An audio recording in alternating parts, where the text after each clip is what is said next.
Hi there. Happy New Year. Welcome to Draw With Me. And we have just come back from vacation. So last week we didn't get a chance to draw with you. And we thought we weren't going to today either.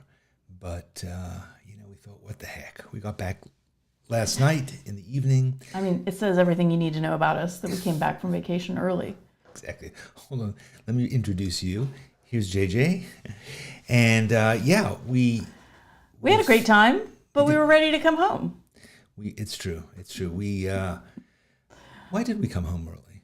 We didn't come home. We came that home early like because our ride actually had to go back to work. So we said, hey, you know what? We could broadcast our Draw With Me, because we were really meant to come back only like later this afternoon. So it wasn't that much early. No, but it was a very nice time. And in fact, I want to show you a couple of pictures from our trip. Here we are. Before we went, we had to go and get some haberdashery. Yeah. So here's me trying on hats and boots and the like, looking vaguely like I'm not sure what. Let's just be kind to ourselves. I was toying with the idea of kind of taking this on as a look. Just kind of this is a look that works at the ranch. People wear this not ironically, and actually we did too. But I have to say, like, you come to realize why all this cowboy gear, like what its real practical thing is. Like when you're riding around on a horse, having jeans on and having cowboy boots is like you'd get like scratched and scraped and all kinds of things. Let me add, when you're riding around in the freezing rain, you wish you had chaps. Yeah, and a cowboy not hat, ironically, you wish you had them. And a cowboy hat, yeah, exactly. Not even if you're not a member of the Village People, but cowboy hats are, I don't know, they keep the sun off, they keep the rain off, and they don't blow off when you're going really quickly. So they're pretty good. Here's JJ trying on hers. That red hat that you. That red hat, this red straw hat that actually dyed my hair pink. That's true. Because we spent one day riding in the rain, and that's what happened. So, and here I am on my steed. His name was Crow. He was a very careful horse. I was hoping for something a bit more sporty. He was kind of the Ford Taurus of horses. The Toyota Camry. Yeah. Yeah. But kind of big and comfy. He was roomy. But not really like speedy. So, yeah. So here I am. And we spent a lot of time on these horses. We rode generally from 9 in the morning until lunchtime. And then we often rode in the afternoon as well. So 4 or 5, 6 hours sitting like this. And I have to just admit that I am old and decrepit, as I discovered on this trip, because you sit like this and your hips and your back and your knees start to really. But here's JJ with her horse. Do you want to tell us about your horse? Oh, Camilo.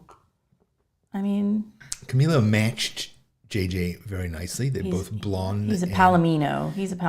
Yeah. He was a great horse. He was probably the most handsome horse in the paddock, if I had to. I'm a little biased, but yeah, he was great. He was fun to ride. He was tall. He was fast. He was responsive. It was really nice. We haven't been there for 5 years, and I have to say, we thought, let's go back this year, right? We want to definitely go back. It's not far from house. It was a 3-hour drive. So yeah. And then here is our new friend. Oh, look at these. So this ranch, if you tuned into the last session, we told you about their corgis. They have now topped their very best with a cowboy corgi. So it's a cattle dog and a corgi mixed. Could you die? Look at this thing. He's 6 weeks old? 7 weeks old. Oh. And we could not keep our hands off this creature. So and we also missed, of course, Twiggy. Oh, Twiggy Beefs. We have Twiggy Beefs back. She's giving us cold shoulder. Here's Twiggy. She spent the week with her friend Lucy, who is a smaller version of herself. So that was our vacation. Twiggy's best friend is Twiglet. Twiglet is Twiglet, and her best friend is Lucy. Yes. What did I say? You said her best friend is Twiglet. Her best friend is not Twiglet. And Well, her other best friend is Luna, the Aussie. We love animals. We talk about animals and we draw animals a lot. And animals are cool. yeah, I think, speaking of, All Creatures Great and Small, going to plug that. Yes. Found out it's coming back this weekend. I hope you guys have watched that. All Creatures Great and Small, based on the James Herriot books on PBS. And yeah, it is, I don't know, there's just something about, I feel like my interest in animals has even increased because of the pandemic. You know what I'm saying? It's like, yeah. There's something about seeing animals, seeing birds, seeing how they live and how different it is from us and how neurotic we can be by comparison. Right. So, you know, and I think having as many animals around as we have now had since we've moved here has been a boon as well to drawing, because it's an opportunity to kind of study them and see them in their natural habitat and so forth. So I think that drawing animals is a great way to build your skills, because, you know, it's they are moving, they are varied, they have emotions. We feel emotions about them. So if you have an animal and you haven't drawn it, start doing it. Just draw your cat, you know, sitting around. Just the more you capture it, the more it will help you to really draw anything, because of the challenges that it presents. And also, honestly, a bad drawing of a cat or a dog is somehow less egregious than a bad drawing of a person. If you happen to feel like bad drawings are egregious, which I don't.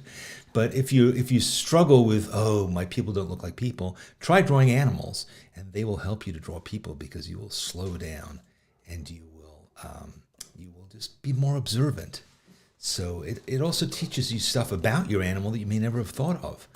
You know, everything from its proportions to the way that it sits and the way that it moves and the way that it reacts and so forth. So 2 weeks ago when we drew ranch dressing, you had a lot of heightened anxiety about drawing a horse. Mm-hmm. Do you think you'd do a better job now that you've spent a whole week around horses? Because a lot of times when I was sitting on the horse and I was looking at the other riders, I was really looking at their horses and I was thinking about that.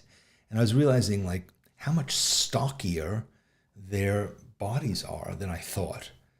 And it may be because these are quarter horses, and maybe I was thinking about race horses, but because race horses tend to be thinner and longer. But I started to realize like how kind of more squat they are than I thought, and realizing how powerful their haunches are and how much power there is in their butts and their legs, particularly when you're behind a horse, staring at his butt for hours at a time. You think about that. But also how long the head is. All these kinds of things you observe just because, you know, you're around them and you have that opportunity to do it. So I would think try and do that. My friend Roz Stendhal, when I first met her, I met her because she had been drawing her dog for 10 years. I think it was a husky, and she drew him or her every day for 10 years. And she had a whole shelf of sketchbooks just of her, what she called daily dots. I think she had something like 30 or 40 sketchbooks that she filled. That sounds about right for Roz. Yeah, Roz takes her obsession seriously. All right, so here's what I was thinking we would do today, which is kind of related to what we did last week, which is last week we drew from photos that we had taken at the ranch in the past, and we thought it would be interesting to kind of experiment with what it was like to do an illustrated journal page. So when you go on a trip, or even if you want to tell a kind of illustrated story about something that you're experiencing, there's a variety of different kind of ways of doing drawings that can add up to a single page. So you might have a single anchor drawing. In the case of last week, we drew a horse, and then draw some of the smaller elements around it. You know, we drew some boots, and we drew one of the dogs on the farm, and we do some other things like that. So, and then to draw, to write a caption and maybe have a title for the whole page, and think of it as a piece of graphic design as well, so that you want to have a composition to your page as you have these individual images floating, in the white space. You might also have a drawing in a shape. Like, for instance, if you had a piece of landscape that you wanted to add with a bunch of elements that were just simply objects, you could have that piece of landscape sit in a frame and be essentially another object. So it's interesting to think about this, about how how we play with composition, because I want you to think about your sketchbook not just as a place to do individual drawings or even random drawings, but to think about each page as almost the page in a book, right? How would the page in a book work? Where you have perhaps the type, you might have the head of the chapter, you might have a spot illustration, which is like a small illustration kind of floating, and the type wrapping around it. It's interesting to look at books and magazines and to think about these kind of compositional frameworks and structures and examples. So today we're going to do something different, though. We're going to draw a landscape. And I wanted to show, this is a picture, JJ, I don't know if you can see this yet, but this is a picture of that I took from horseback, which is an interesting challenge sometimes. But this is just the typical Southern Arizona landscape. And there's our friend Alice riding her horse ahead of me. And I thought it would be interesting to take this picture and to break it down to drawing, because this is also, I think it's a nice piece of landscape. It's slightly unusual. But what's cool about this is it's the opportunity to draw lots of different kinds of textures and to use different kinds of lines and mark making to represent all these different examples. So what are you going to use? Are you going to watercolor? I'm not. I'm going to just do pen. Wow. And yeah, so I think to take something like this and to just say, how do we represent all these different textures? Also, how do we break down this composition? How do we look at it in terms of the structure of the overall picture? And how do we create perhaps layers that show the foreground, the midground, and the background, and then the sky, of course, behind it? So, do you think it's going to take you 45 whole minutes? I think look, this is the kind of drawing that you could spend way more than that on it if you wanted to. I mean, Tommy Kane could probably spend 4 or 5 days on this. It's true. I mean, you could spend a lot of time, but why don't we start, given what JJ just said, why don't we start by, I'm going to make it a bit smaller. You know what? In fact, let me go back to this, and I would just say, if you want to, do a screen grab right now so you'll have the full picture, because I want to show you the picture, and I also want to show my drawing at the same time. So do a screen grab, and that way you'll have it to refer back to when I make it smaller, which I'm going to do now. Can we just put the picture in the chat or no? We could. I don't know if I can. No, I don't think you can do it not on YouTube. No.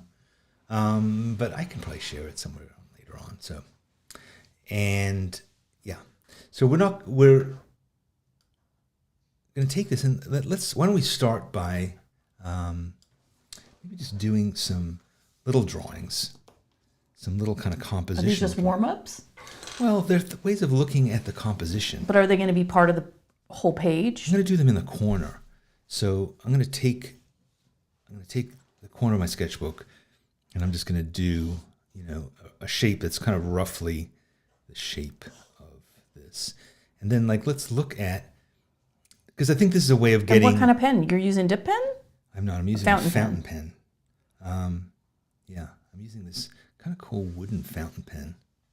It's a German. It's a Lamy, but it's a children's fountain pen. So, kind of, it's interesting to look at this in terms of what are the different shapes of the overall composition, and you can see that there's sort of 3 kind of basic levels to this, right? There's this sort of foreground piece, and then there's that sort of bit of clump of grass that's there, and then there's a tree here. But there's sort of almost equal size shapes of foreground and this sort of central part of it, and then there's this kind of a couple of pieces of mountain sort of sticking up in the background. So you can just sort of do a little sketch like this and then there's what I like about having Alice in there is that she's kind of telling a bit of a story. You know, a lot of times if you look at just a photo of landscape, I mean, I'm sure you've done this where you see a beautiful landscape. This happened to us a lot on this ride. You'd come up a hill and you say, "Oh my God, that's so beautiful," and then you madly snap photos of it, and then you get back home and you look at the pictures and you're like, "Well, I don't know, it just doesn't capture what was so cool about that." And there's also part of it is because your eye doesn't have anywhere to go. You know, you can't capture this sort of sweeping vista, but also your eye doesn't have anywhere to go, particularly in a kind of undifferentiated landscape like this. Hey, Yeah. Frito's asking a good question. How do you hold the pen? Like this? Just hold it like a pen? Yeah, your hand is sort of off camera. Okay, sorry. So I'm just holding it like a regular pen. There's nothing special about a fountain pen, Yeah, particularly. some people do that when they're doing like a rough. I've seen that. Oh, you mean as if I like held it from the back or something? Yeah. Yeah. Like that's like an Ian Fennelly sort of. Yeah, when he's doing his little. Yeah, you could temporary. You could do more gestural things. You could be, but doing a little sketch like this just kind of educates you a little bit about the overall shape, and you go, okay, sort of seeing like what this is, and then I could also do a tonal kind of composition where I could say, okay, so what's dark and what's light, and where are the dark shapes, you know, like I might say that's darker, and there's some spots of things around here. There's sort of almost like a little line that's coming down here. But as I was saying, so having Alice there is a thing that draws your eye because, of course, we're more attracted to images of human beings than we are to just clumps of grass and trees and stuff like that. So she anchors you, and there's this concept of the golden, I don't know, what is it called? Where you have three... Triangle. It's not the golden triangle. That's something else, isn't it? Golden rule? No. Well, basically, if you take, I mean, you'll see this with your camera. Like you take a lot of times your camera will produce something that looks like this. It'll have this kind of grid on it, right? And it divides it into 9. So 3 rows, 3 columns. And then your eye tends to go to where these lines meet. Golden mean. Thank you, Virginia. Golden mean. Rule of thirds. Jenny, see, our audience is much smarter than we are. Yeah. So smart. Rule of thirds. So you can do that, of course, with your drawing as well. So theoretically, this is like, I could say my thirds are here and here, and I could say my thirds are here and here. So Alice is a little bit off that, and I could move her. Just because she's there in the photograph doesn't mean I couldn't put her here. So I might say to myself, you know what, I'm going to move Alice along here and have her sitting there, just so that way it is, in fact, in that place. I don't know that I will do that. It probably would be smarter compositionally, but it might. I'm also interested in using her as a place to kind of measure things and see, like, Alice, for instance, the top of Alice's head is kind of where this mountain crosses that ridge.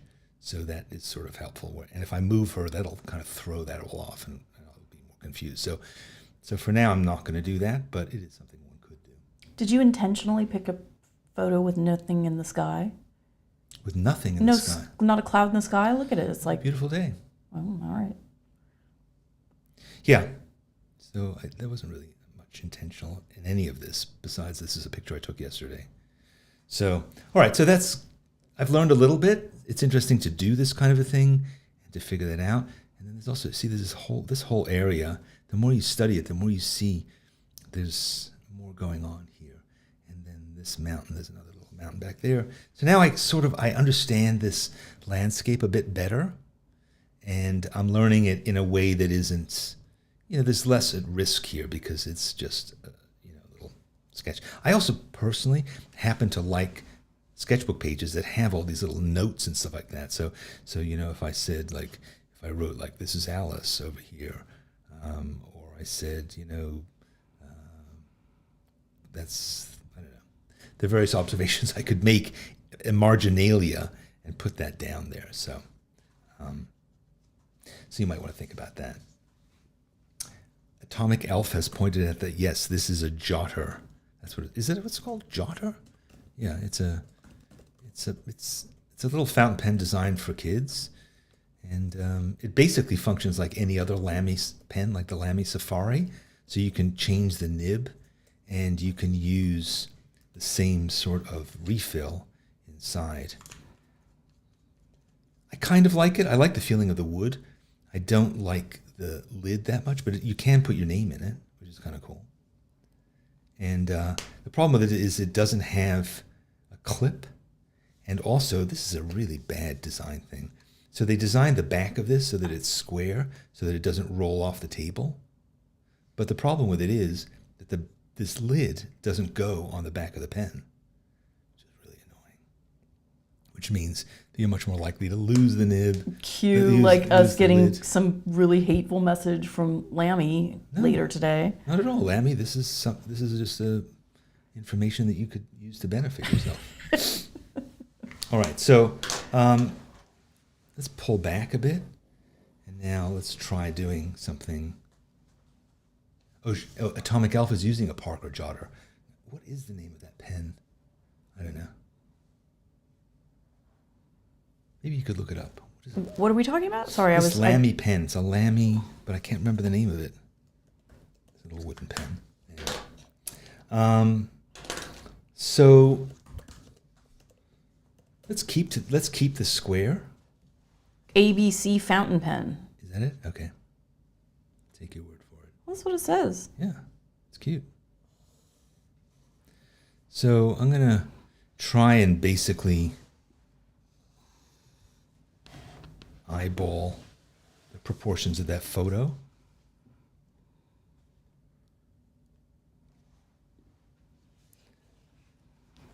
I could even actually line it up this way. Yeah, so I'm just drawing a shape. A lot of times you can do a drawing and forget that the shape of your page is not the same shape as the photo. If in fact you really want to adhere to the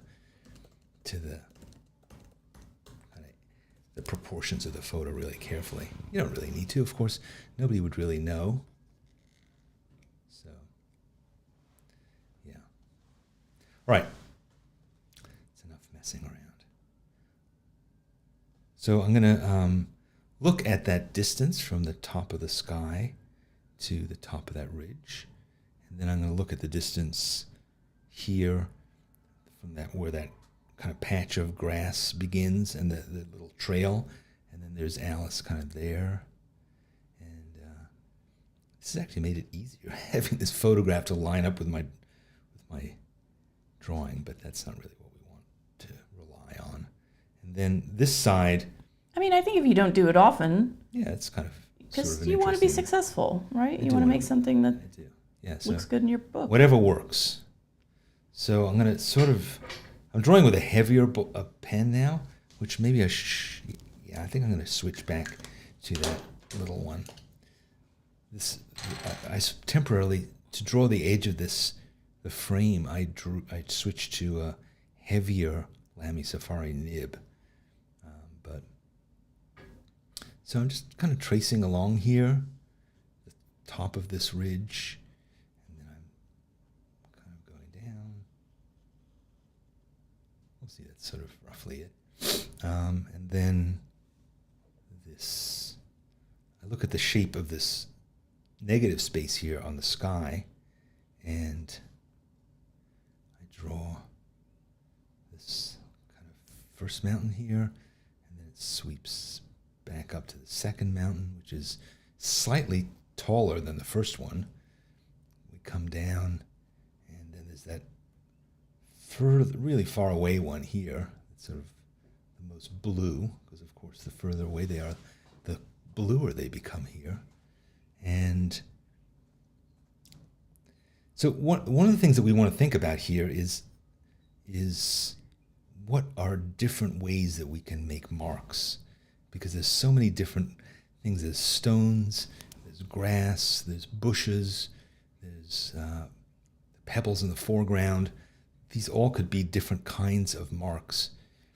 And I think also we want to be fairly specific with our marks, so that each kind of mark is different from each other, and also that we're not just randomly putting a bunch of dots in places, but that we're actually looking at what we're seeing and trying to observe it. So these are basic guidelines that I'm putting in right now, and they'll probably end up being covered with marks. So I'll probably be able to make some adjustments later on, and I don't need to be too worried about these lines themselves because they'll probably be covered over. Now, you could, theoretically, do this with like a light pencil line, but I personally like to just draw in pen and kind of make a commitment that way. So now I'm just drawing the outline of the big shapes that I'm seeing in this mountain. And knowing that these are going to be kind of the bits that I'm going to fill in. And okay, let's put Alice in here. She's around here. Again, I'm not going to get too preoccupied with drawing her accurately because she's just a little figure. And as long as you sort of roughly know that this is a person on a horse, I don't need to worry too much about the details of that. And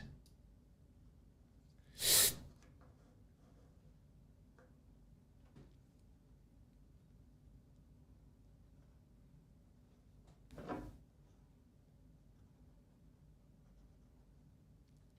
right, so now I'm just drawing in the shapes of these bushes back here.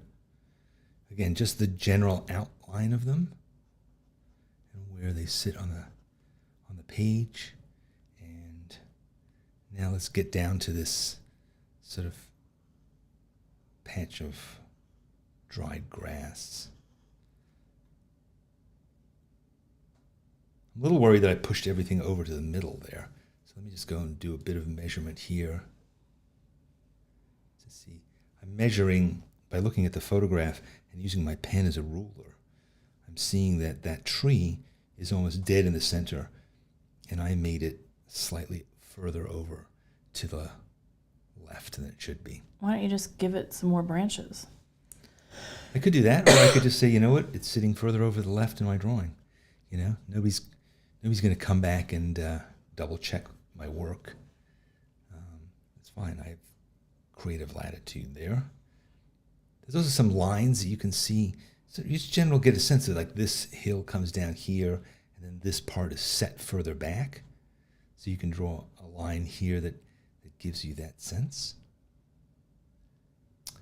And then there's just some general this set of bushes are coming down this wash here. And so that white rock, you see sort of a band of lighter colored rock right in the center, behind like the tree. Right to the right of Alice, yeah.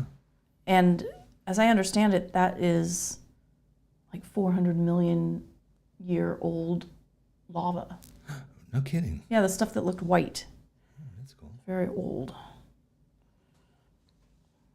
So you could take a drawing like this and you could use this as like a piece of illustration. Just, you know, it's a nice little drawing. But you could also say, I could label each of these mountains. I could label that lava there. And I could just write a little note that says, this is lava. Who'd have thunk it? That there's... It's kind of starting to resemble the drawings you do of your toast. I mean, that's the thing is like drawing toast and drawing a mountain is similar in that there's all these elements to it, but we don't really know. We don't have names for all these things. We can say this is a rock, but what is a shape? What is the kind of collection of rocks called?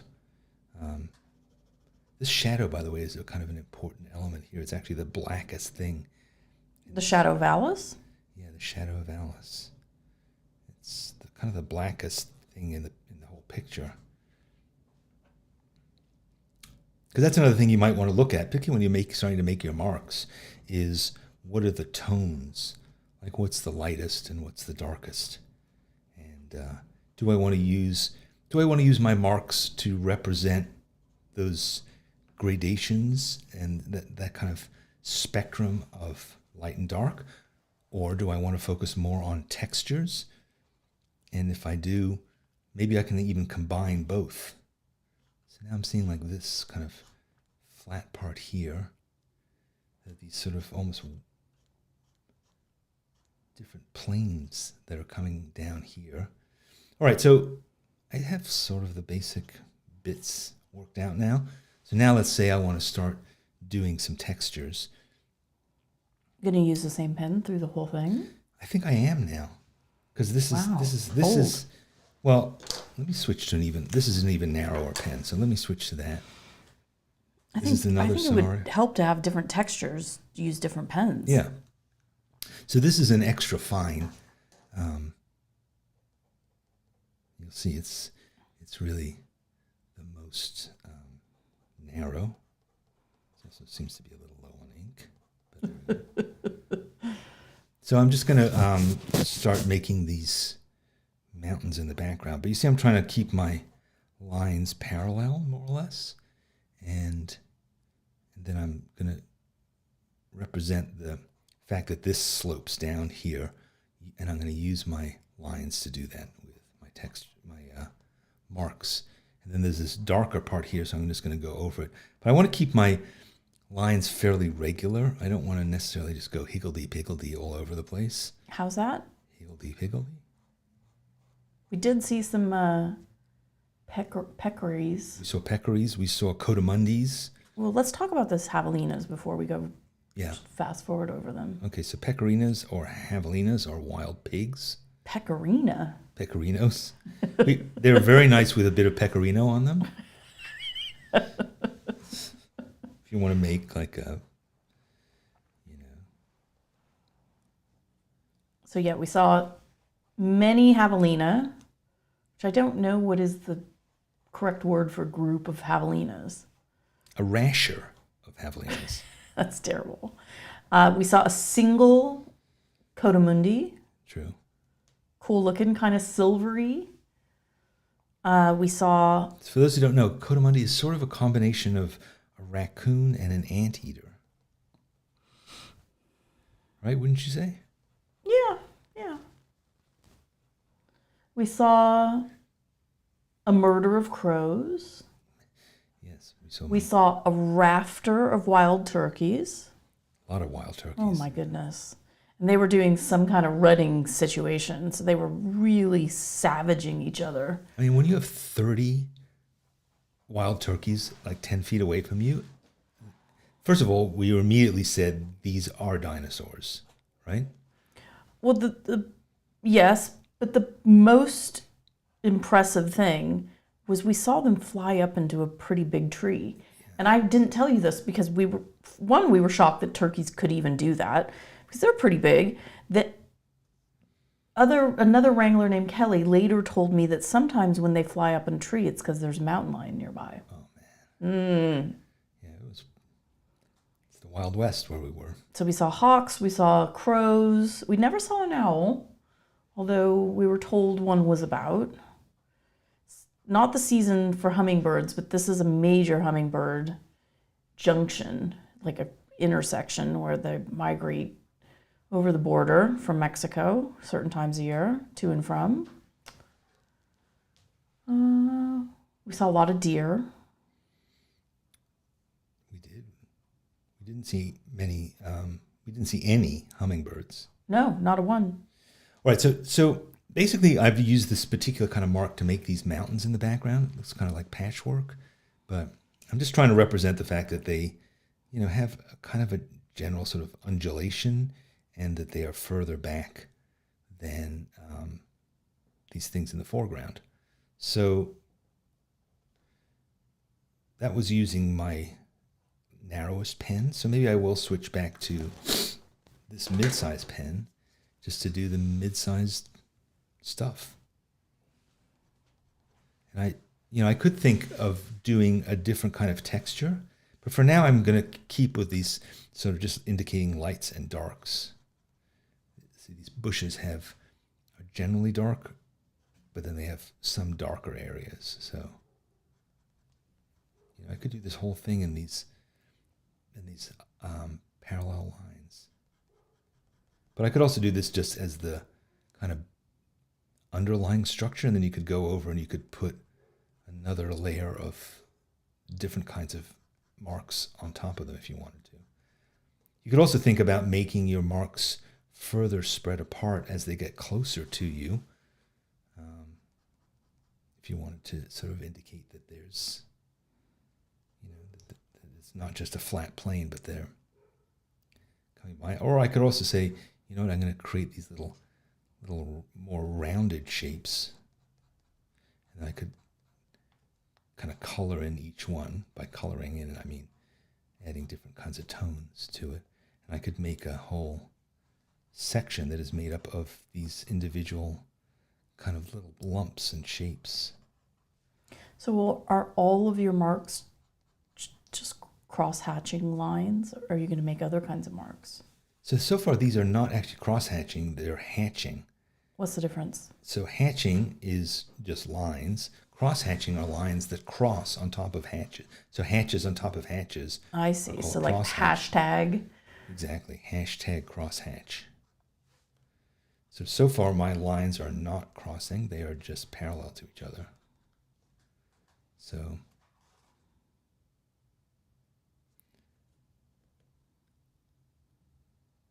but I think doing these individual shapes makes sense because they are individual bushes. And so kind of representing that. But I'm also trying to think about the underlying shape of the ground underneath them, and to put them to clusters that suggest plantage, but also kind of the underlying shape of the ground. Just think about that. And then this whole section is sort of more consistent. So now I have all these bits of grass in the foreground. This is kind of complicated because on the one hand, these are closer to me, which would suggest that you want to use, fatter lines, but it's grass. So you don't necessarily want to use big fat grass. Yeah, it's like, how do you impart the fact that it's like light tan if you're not using any color? I think I'm going to do that by just not having a lot of lines. So I'm just going to keep it fairly simple. I'm going to draw, this is sort of the shadowy part of it that you can see underneath the bits. But in general, I think I'm just going to do a few little lines that are just kind of indicating that there's some texture here, but I'm not really filling it in so that it seems lighter. And I think I would do the same with this very, very foreground where the pebbles are, because I want to sort of make that feel light. Exactly. So Deborah's asking, can you change the line thickness depending on how you're holding the pen? Yeah, I mean, certainly more with a dip pen. Well, and also with those Pentel brush pens, you certainly can. Yeah, but I would say with a fountain pen, you can press harder. So here, I'll show you an example. So here I'm going to press hard, and you see I get that big fat line. I can press lightly, and I get a thinner line. So you can do it that way. You can just kind of emphasize it more.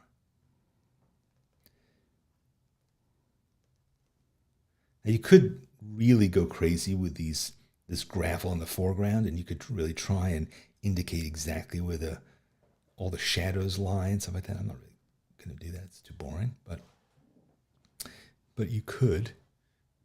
And now here's this tree, which I now realize I made in slightly the wrong place and slightly the wrong size. So, I mean, the tree is smaller than Alice. Yeah, it's not taller than Alice. It's wider, obviously. But maybe I want to make different kinds of lines here. So I'm going to make these sort of like Z squiggly lines. Oh, MK, who's a rural urban sketcher, has an interesting tip for you. Yeah. To get a narrow line with the fountain pen, turn the nib upside down. Yeah, you can. So I'm now doing that, and you can see I can get a slightly one. This is not an incredibly responsive nib, but it's pretty good. Again, we're gonna get the hate mail from Lammy. I mean, we love Lammy. They love us. I'm sure. You're giving them a real hard time. No, sometimes a non-responsive nib is not necessarily a bad thing, because you might want to have a nib that isn't responsive. You might want to have a nib that stays consistent when you push too hard on it. You know, that you don't have a lot of variety in your line. That's not a bad thing. You know, it's kind of you might have a pen that basically you want the lines to always be the same, and if you accidentally push too hard, you don't want that to screw it up. So if with fountain pens, you can have very soft kind of metal that is very springy and bouncy, and that gives you really flexible lines. But sometimes if you were writing, just taking notes or something like that, you wouldn't want a pen that's kind of going berserk and going from soft to hard all the time. You want consistency. If you were using a technical pen, technical pens are completely non-responsive, where they have, the line stays exactly the same because it's like a little metal tube, and you don't want to have any change at all in what the lines that you're making. So I'm going to make Alice's. Just going to color in Alice a little bit, and I'm going to keep her darker than her horse to indicate that the horse is sort of light colored, but.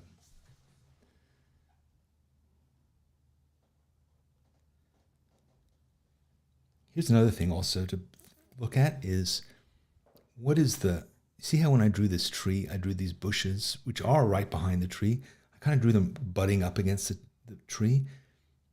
A smart idea might have been to just leave a little area around it so that the tree stands out, if I really wanted to tell the story of the tree.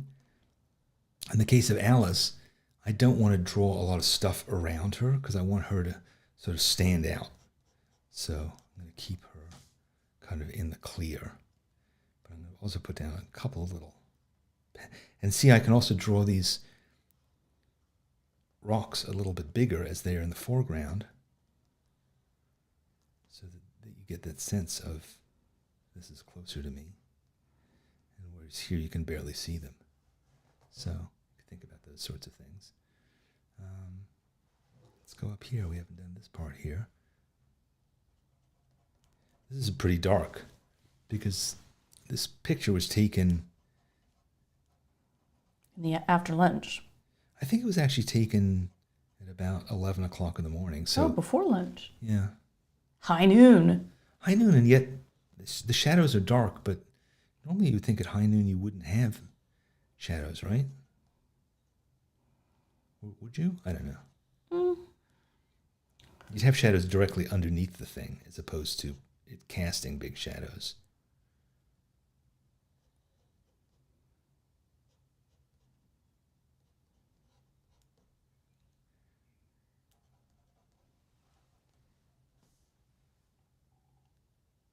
So I'm now stepping back just to look at this thing for a minute, so to see generally, am I getting the overall sense of it? And I feel like this whole middle part isn't really telling much of a story at all. So I want to tell the story of this kind of biggish volcanic pile of rocks that are coming down to the foreground, and they're kind of carving out this kind of gully in the middle here. And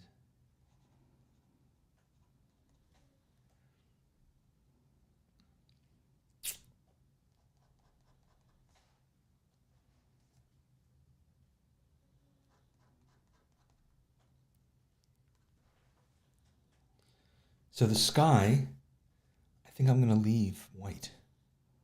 I feel like you've kind of lost Alice a little bit. Do you feel that way? I do. I think I could add some more detail to She her. just sort of looks like a clump of bush, just another... Yeah, she doesn't really draw your eye in, it's true. could heighten her shadow a bit more. That might help.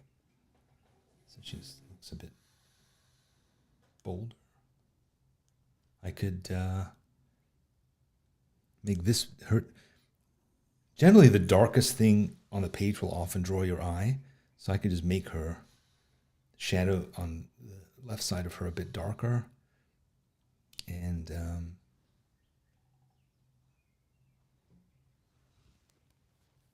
just gave her horse a big fat leg unnecessarily. Oops. But now I can turn that into her front leg as well. So anyway. So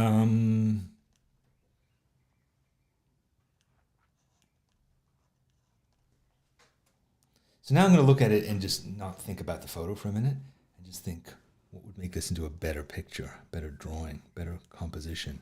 I think one would be to separate this hill a bit more.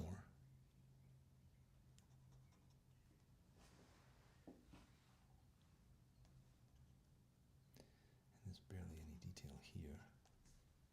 So sitting back, looking at it, squinting at it a little bit will help you to see where it needs some balance. And you could also make some more. This is kind of random dots that I've made, random bits of gravel, but I could also use the gravel here to kind of indicate some shadows. You see how this part of the grass is also sort of casting a shadow, or at least it's darker there. So I could do that by using texture. Well, I think there is, where Alice's horse is traveling is a little road, and I don't see that in your, I mean, maybe you're not It's kind of a road that's going intentionally, but you know, there's definitely a curved road. Yeah, it's a road that's going back here. So here, just those few little lines kind of help that. A few little dots. And I could also help it by... Well, I think the road kind of comes to the foreground, which is sort of missing here, right? Foreground, yeah. So I could sharpen up this edge. That will give it a bit more of a sense that it's leading you in there.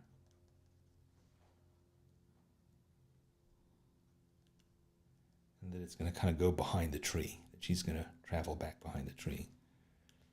So, all right. So part of it is also thinking, like, what are you trying to say with your drawing? What are you trying to say about this landscape? You know, and I might want to be saying that it has lots of different, even though it's just a desert kind of landscape, which you would think would be fairly uninteresting, it actually has a lot of things going on, a lot of different kinds of foliage and rocks and stuff like that. So I'm trying to make it kind of colorful by having lots of different textures on it. That could be the story. The story could be, it's the story of Alice traveling through this landscape, which isn't kind of not what I'm trying to do.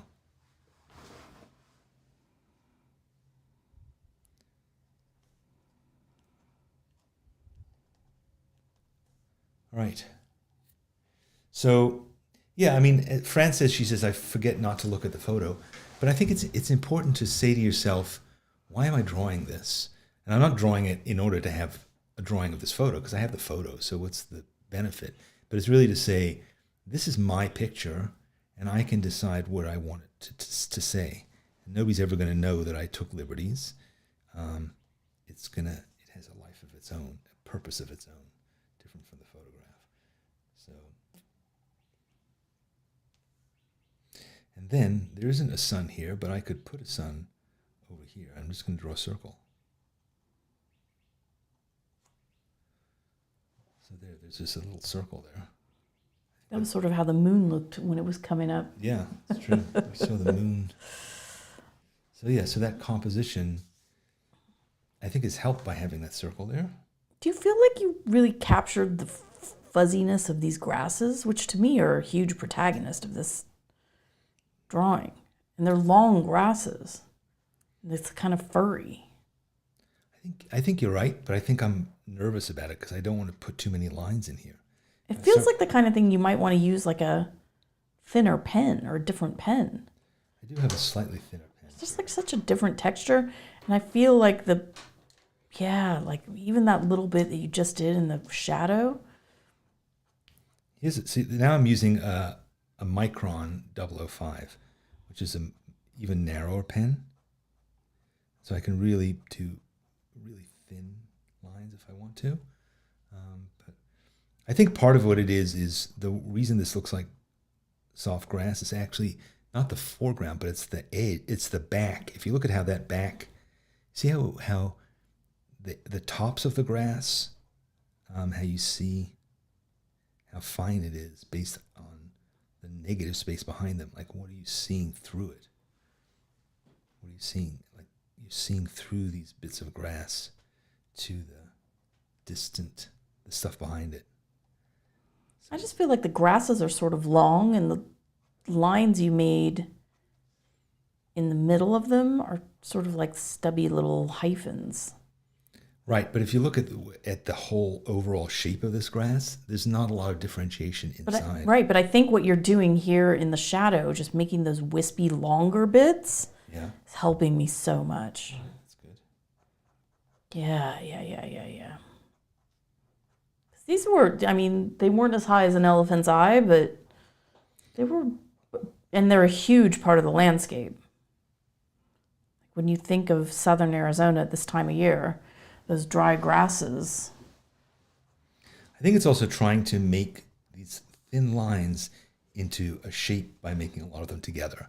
So it isn't just randomly scattering a bunch of lines, but it's saying like what, down here they're forming like a little triangle, Yeah. No, this is. Yeah, that was good. That helped me a lot. And then the tree is. See how the tree is kind of lost in the grass, so you can indicate that by just showing the tree through the grass in a way. So yeah, but I don't want to overdo it because then it'll seem like a big mass. Yeah, I think it's kind of looking just about right to me, which is good since you were there. Well, also, you only have 5 minutes left. Oh, good. All right, I'm going to stop. I mean, as I said, we could keep going, making little marks like this forever. All right, good. I'm going to have a cup of coffee. We don't have any giveaways today, but we are going to be sending everyone on our mailing list an announcement about our new course. Do you want to tell them about it? When are we sending that out? Today, later. Oh, no. Yeah, so last year, was it last year? June of 2021. Wow, okay. So 18 months ago, I did a course. A workshop. A workshop, actually, called Dip into Dip Pens. So what that was is taking a dip pen, which is, probably your favoriteest thing to use. It's like a pen. It looks like this that has a metal nib on the end, and you use India ink, and it's can be an intimidating thing for people. And so I did a workshop where I explained how I use it, and how I use it in drawing, and how I use it in writing, because you may have seen me do sort of calligraphy with that tool. And some people took the workshop. A lot of people actually took the workshop, but it was a one-time thing. And so what I decided I want to do is I want to take all that material from how to use a dip pen and turn it into a course. So I've basically taken that content. So if you've taken this workshop, you don't need this course. You've got the workshop. But if you haven't and you want to work at your own pace, this course will teach you how to use the dip pen, how to dip it properly, how to clean it, how to make different kinds of marks with it, how to do a lettering, how to do a simple drawing with it, how to do a much more complex drawing with it, and then ultimately how to do lettering and to do your own stuff. So I think that you will find, Monica took it and she said that it changed her art completely, and she's so happy. So there you go. Change and happiness, which are often correlated. So yeah, that is something that's going to come up, and I'll tell you more about it once it's out there. But if you're interested in that, you will see it. So We'll be announcing that soon. So we're selling it because we never previously sold the recordings of our workshops. People asked us again and again. I missed it. I don't know how they miss it because we emailed like over and over for a month. But inevitably, people would say, how can I get it? And this is probably our most popular workshop, and now you can. Well, later today, after later today.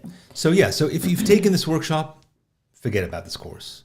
If you haven't taken the workshop, it is now available as a course which you can work at your own speed, and we will be announcing that soon. And there'll be lots of things you can do with it. Yeah. Okay, so for those of you who want to share what you did today, your landscape, I would love to see it. So let's go here where you can share it. Hashtag SBS Draw With Me. That's the tag that you put on your drawing when you post it on Instagram or on Facebook, or if you've taken a class with us, you're a member of the schoolyard and you can share it there. And then what happens is probably Tuesday, we'll gather up all the drawings that have been posted and we will start to edit them together so they will be the beginning of next week's Draw With Me.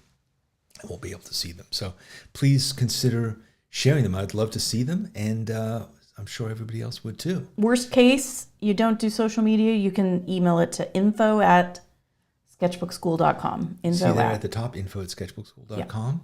Yeah. Forget the mailing address. I have to change that. Yeah, we have no giveaway this week. Yeah. Sorry. You know, we weren't meant to be broadcasting this week, so the fact that we're here at all is the prize. That's the bonus. It's true. It's a prize. So Art for All, the podcast. We've now just concluded the season. We're getting ready for the next season. At some point, we will come back to you and announce that. But there are 75 episodes that you can access however you'd like. Danny'sEssays.com. I write an essay every Friday. I'm going to be writing my essay today. I've got to get to that. And that will be out. If you'd like to sign up for it, it's free, and I'll send it to you. And it's kind of just in sort of some kind of inspiration or just talking about the creative process or a motivational thing. And you can get that at Danny'sEssays.com. So there we have it. Hey, do you want to talk about our subscription goal that we made and achieved? Yes, our goal was to get 175,000 subscribers to this channel. We eked it out. It was like yesterday. Yeah, the PBS. Well, we were hoping to have it on December 31st, but people are sluggish this time of year. They're all full of Christmas puddings and whatnot. It's meaningless anyway. But anyway, So look, it's time to go. Thank you very much. Thank you very much for joining us today. I look forward to seeing your landscapes and, keep making art. See you then. Bye-bye.